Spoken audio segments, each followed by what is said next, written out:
I don't want Vinny to have another losing ticket, so we're going to avoid the Travers this time. Check out what the deadly double for Colin and Vinny is today.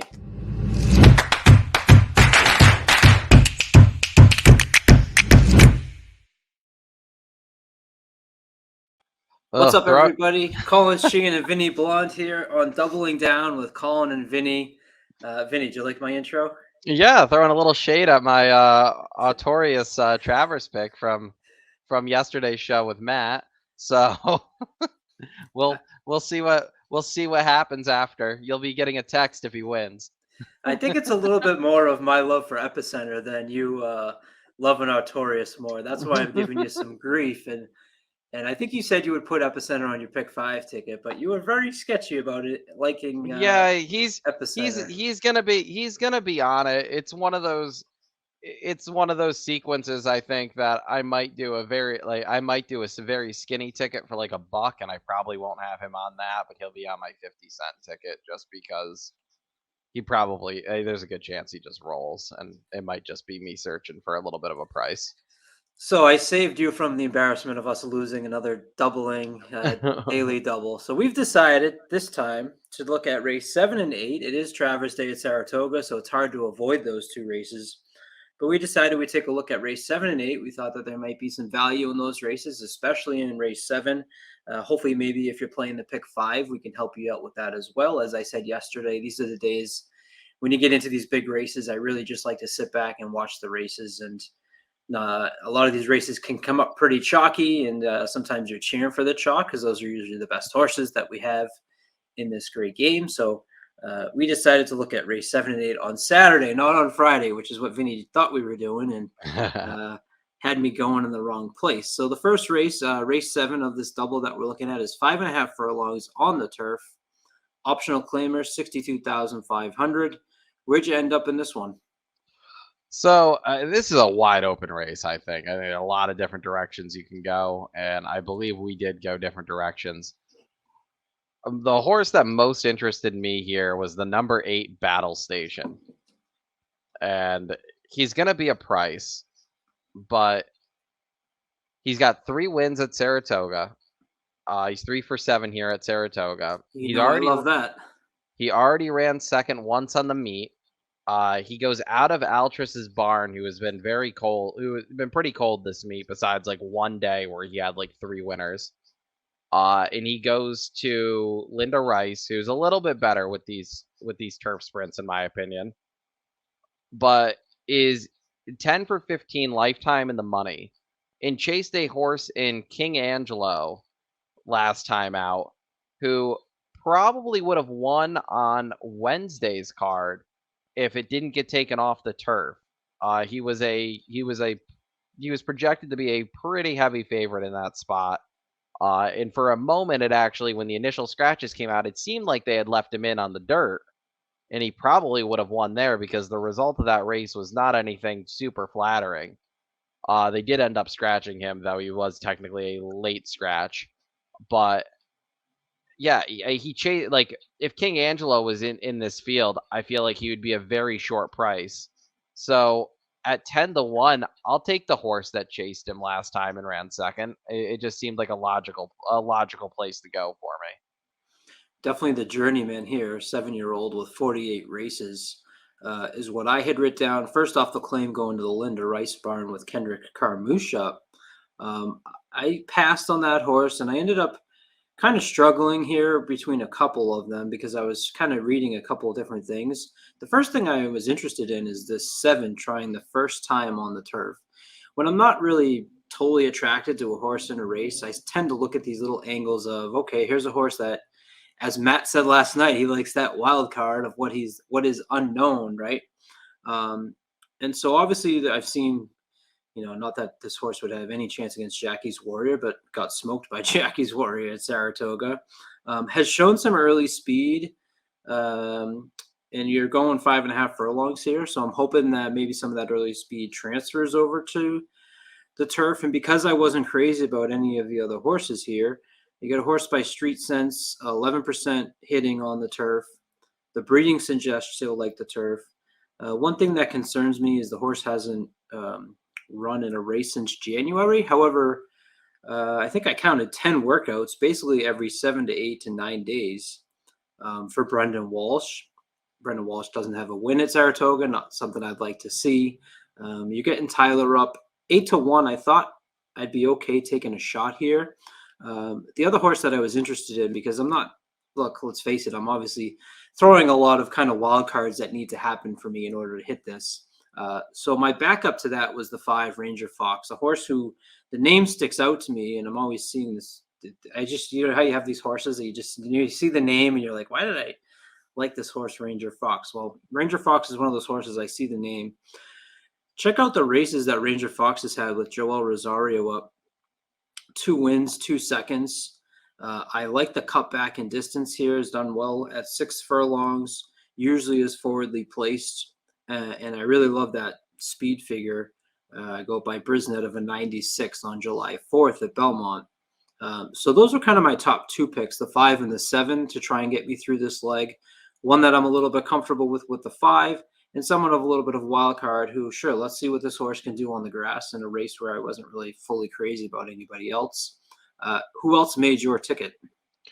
I have 2 other horses on my ticket. The first one is Noble Emotion, the number 4 horse.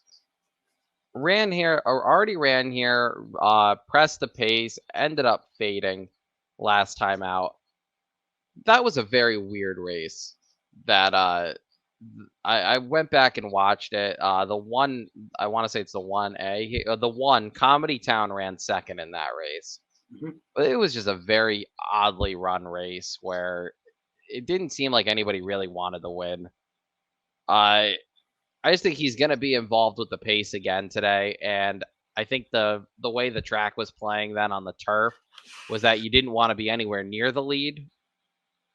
Now it seems like you do.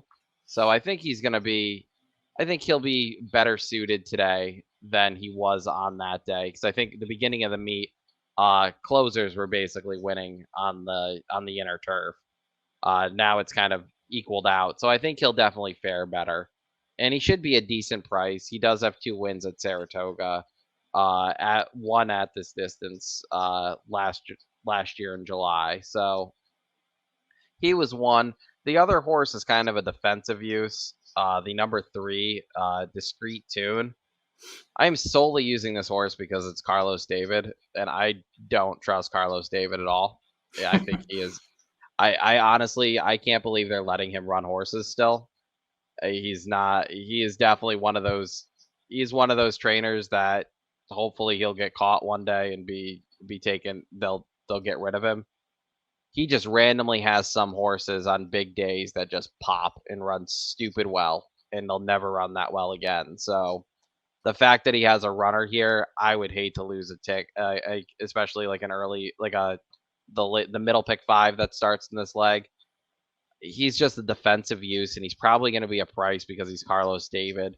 But this is what Carlos David does. He enters horses in spots where they probably don't really fit. Like this horse has been running at smaller tracks, is taking a bit of a class jump here, and we'll see. It would not surprise me if this horse finished last, but he also has early speed, and it would not surprise me if this horse pops off like a 105 buyer tomorrow and then never runs again, because that's what tends to happen.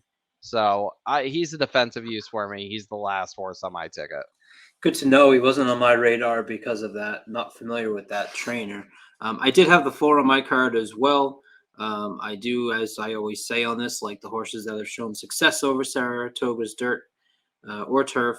So this horse has won twice out of 6 tries. I have an interesting question here on the 2 Maxwell Esquire. Brisnet uses the prime power numbers, if you're familiar with those, and Yep. this one has a pretty, I mean, not a huge jump, but this Maxwell Esquire has a 145 prime power. The next horse is your 3, who has 134. That's an 11-point difference between first and second. I'm tossing the 11 because that's a main track only horse, so that horse has a higher one as well. But to me, an 11-point jump on that prime power sticks out to me, especially when you have a horse that's 5 to 1 odds wise. What do you think about Maxwell Esquire? So I was a big fan of this horse, and I have cashed some tickets on this horse in the past. He just has not looked the same, in my opinion. His last race, they tried this Maker tried to stretch him out. It didn't work, so he's cutting him back here. His race at Belmont, he didn't really have an excuse not to win that race. He really got a perfect setup. He didn't win. He's just one of those horses that he always seems to like. He looks great on paper all the time, and if you look at his running lines, he doesn't like. He's 6 for 21 lifetime, and he's 1 for 4 this year. He's one of those horses that like he's just like he runs good enough to keep you interested, and he's gotten to the point now where I need to see him. I need to see him win again to use him because, in my opinion, he has not looked the same since he left Clement's barn back at the end of last year. Even the race he won at the beginning of this year at Belmont, it got a very strong buyer figure. It got a 94 buyer. I really didn't think that was that. I really didn't think it was visually that great. So I'm not using him here. It would not shock me though if this horse won. He's definitely the class of the field, so I think that's part of the reason he has that giant prime power ranking because he was a stakes horse. He was a low grade stakes horse up until he left. He left Clement's barn. Yeah, I also decided to leave him off, but I just wanted to point that out that there is a jump there and there's a reason to look for him. I always like to see improvement from 3 to 4, improvement from 4 to 5, and then after that, you sort of start to get a sense of where the horse is at. From 4 to 5, this one, at least from a speed figure standpoint, has dropped off, and that would fall in line with what you've seen visually switching from the Clement barn. So I just stuck with the 5-7-4 in the first leg. Vinny went with the 3-4-8. So we'll move on to race number 8, which is 7 furlongs at Grade 1, Ellen Jerkins Memorial. Here you have the return of Jack Christopher, who performed in the Haskell, going 2 turns for the first time, and clearly did not want any of that. Cuts back now to 7 furlongs, 1 turn. Very hard to make an argument against Jack Christopher. My stance here is going to provide a lower price ticket that leaves Jack Christopher off.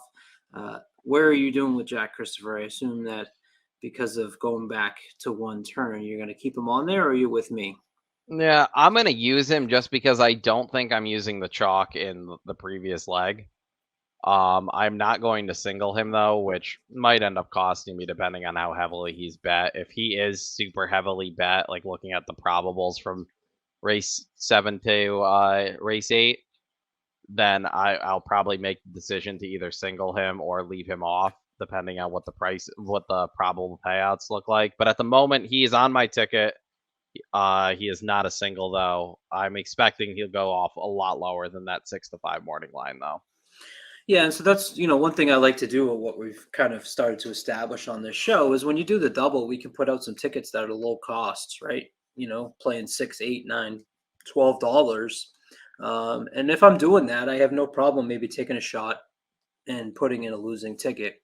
And I'm sort of taking that mentality of either you're going to single Jack Christopher and do like a $10 double and try and find the winner, maybe between 2 or 3 horses in that previous leg. You get a $20, $30 ticket. Hopefully you get, I don't know, $6, $7, $8, especially if you're using maybe some of those longer shots like you are. Or my strategy today is let's just leave Jack Christopher off and see what we can find elsewhere on this card. And so I think we probably both agree the 8 and the 9 are probably where you may have your best shot of beating Jack Christopher if it's not his day. The one thing I wrote down is maybe hopefully he's still tired from the Haskell and just hasn't come back yet. But unfortunately, his last workout on August 20th, he went 59 for 5 furlongs. So doesn't tend to give me that feeling of he's not going to fire on Saturday. But one thing I wanted to show in here was the race between the 8 and the 9, Goodnight and Accreditive, on July 31st at Saratoga. And I think when I showed you pre-show, you kind of knew right away what I was going to pull up here. Yeah, because it stood out to you. And I don't mean to bring back, I didn't know this when I played the video, but why don't you give us a little sense of why this was a stinger for you? Yeah, I was singled to that 9 in the the 9 here. He was the 5 in the Amsterdam. Uh I was singled to him in the pick 5, and Ugh, I thought at every moment he was gonna roll right on by, and he just could not get by Gunite, and that was a heartbreaking loss because especially when we got the head on up, he was a head full of steam, and then right Gunite there. moved out. Boom. Yep, they made Ugh. a little bit of contact. They both initiated it, so obviously there was no, in my opinion, there was no real chance of an inquiry there. But it Watch was, right here, though. Watch this right there. Look at that burst, yep, and look yep. at that. And then he hits him. Yep, he got the trip. He got the trip I thought he was gonna get. Like it was one of those. Like I thought. Like I in my mind, I handicapped that race right. Just the horse just didn't. He didn't pass the horse I needed him to pass late. And right here, you kind of notice he's almost leaning in on Goodnight. And Yep. if you're leaning in and you're behind, then you're not going to pass him, right? Even Yeah. if you're going faster, if you're leaning in on him, it's just Yep. Yep. It was just a physics. unfortunate scenario. I still think he ran a huge race, especially considering how lightly raced he was. He did that off of a maiden race. So that was his second career start in a grade 2 against a pretty seasoned horse because that was Gunite's 8th start. He was Hmm. already a grade 1 winner, and he loses by a neck like that. So I definitely still think there's some upside here in accreditive. So he's on my ticket, as is Gunite. So those are the two horses that I'm gonna hope can upset Jack Christopher. It wouldn't shock me if Jack Christopher rolls because of how good he has been. Yeah, I agree. But there was a what 2015. There was a horse named Competitive Edge. I don't know if you watched back in 2015 as much as I you don't do remember now. that horse, but So Competitive Edge was a very, very good sprinter. I believe he was a Todd Pletcher. Yeah, he was a Todd Pletcher sprinter. okay. He won the Pat Day mile, and then he had a lot of trouble in the Woody Stevens, and he ran poorly in the Woody Stevens, but he had a very big excuse that day. They decided to try to stretch him out to the Haskell, and obviously it was the Haskell with American Pharoah. He's actually the horse on the replay. If you watch it, he's the horse that sets the pace, similar to what Jack Christopher was for most of that race where he inherited the lead. And then uh they wheeled him back in the Allen Jerkins, and obviously the timing was much different then because it used to be 3 weeks, now it's 5, so there is more time for rest. And he went off first or second choice that day. I can't remember if Holy Boss went off the favorite that day or not. But either way, he was just an absolute no-show. He just he didn't move. Run Happy ended up winning that easily, and Limousine Liberal came in second. So it ended up being a very good field. He ran behind, but the Haskell to like Travers Day card has never been a with the timing in between the cards has never been an easy one. You never really saw a lot of horses with a ton of success doing it. So with the 5 weeks now in between, I'm expecting them to run a little bit better, which is why I'm not going to completely toss Jack Christopher. But at the same time, it's like historically going from Haskell Day to Travers Day has never been good for anybody. I think, especially when you get to the actual Haskell to Travers double. That is a very, very tough feat. Run Happy actually won that race at 12-1. Yeah, that was a very good. I had him singled, so that was good. I had Run Happy singled. That was a very, very good day. Nice. Well, so we agree on 8-9. The only difference in this second leg is that I decided to leave off Jack Christopher simply for the purpose of basically what you said. I'm just not doing them both. I'm either going to take a stand or single Jack Christopher. I decided today we will try to play a little $6 ticket that will hopefully get us a nicer price because, as you said, Jack Christopher will be getting all the money here. Yeah, and the morning line honestly kind of shocked me here. Six to I five. mean, He's 6 to 5 here. I mean, Aragona, I think, is the best in the business with morning lines. But earlier on the card, he makes Jackie's Warrior 1 to 2, Right. and I, I thought this was a similar type of situation where I think he should be one. I think he'll probably go off 2 to 5, 1 to 2 range. I don't. If Well, we he's get a anywhere, if we get anywhere near even money, we're like, there's no way. I don't think there's a way he goes off that high. Well, he's taking into account your tweet today about Flavian Pratt on Happy Jack, and putting that together with Happy Jack taking all Oh the my money that god, he takes. I So can't. that's where I it's can't. going. I can't believe. I'm actually more surprised that I know Cogner, the one horse, Yeah. has had a ton of hype this year since switching back to dirt. I know Andy Serling, for example, really likes this horse. I don't see this at all. I don't see any reason that this horse is 7 to 2 at all. Like this is I think this is the line here, and he might prove me wrong. I mean, he does have a triple digit buyer, and he's got four straight buyers of at least 95 or and up. So he Hmm. might prove me wrong here. And some But very solid workouts. I don't see any way that that horse is a shorter price than the 8 Gunite and the 9 Accreditive, who both have run well over the track. Gunite's a grade 1 winner, and I know he actually got beat back at Churchill Downs to Cogner, but Gunite runs his best races at Saratoga. Like his 3 best races are at Saratoga. So I just don't see how that horse is going to maintain the being second choice on the line, personally. But I could be wrong. He could have a huge backing, and he could be the reason that Jack Christopher stays at 6 to 5. Which, if Jack Christopher's 6 to 5, I'm all in.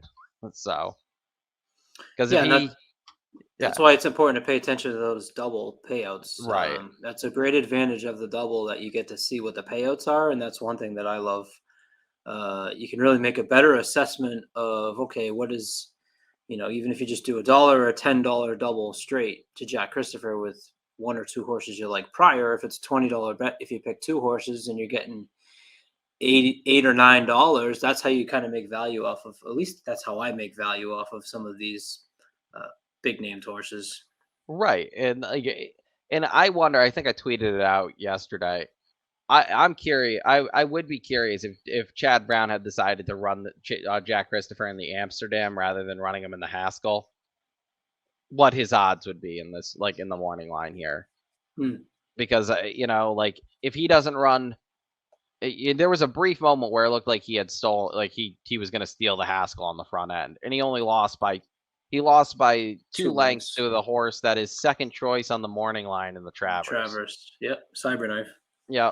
So, I feel like he's gonna get bet down. I get that you got to have a point line, like you do the line based on points, but I feel like he should have been maybe even at least 4 to 5, and like a couple ticks lower, and a couple of these others should have been a few ticks higher. Because I like sprinting, nobody's even like touched him when he sprints this year.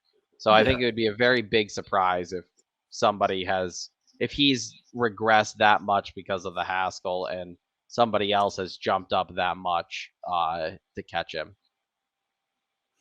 Good stuff. So those are some cheap tickets for us. We're going to keep this video, as we say, short this week, and we still went 24 minutes. I don't know. Yeah, We're, we try. we're going to have to just give our ticket and close out because we have too Right. much fun. We love talking about these strategies and these races, the different things that we see. So hopefully you enjoy it as well as we count down to Travers Day.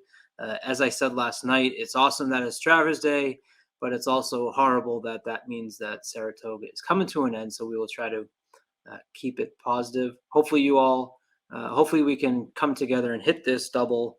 We've been 0 for 2 the last 2 weeks. Yeah. But I saved you from the Travers of not picking Mhm. Epicenter. So at least We'll at see. least we have a shot on this one. And Well, hopefully I don't get any text from you. Very good.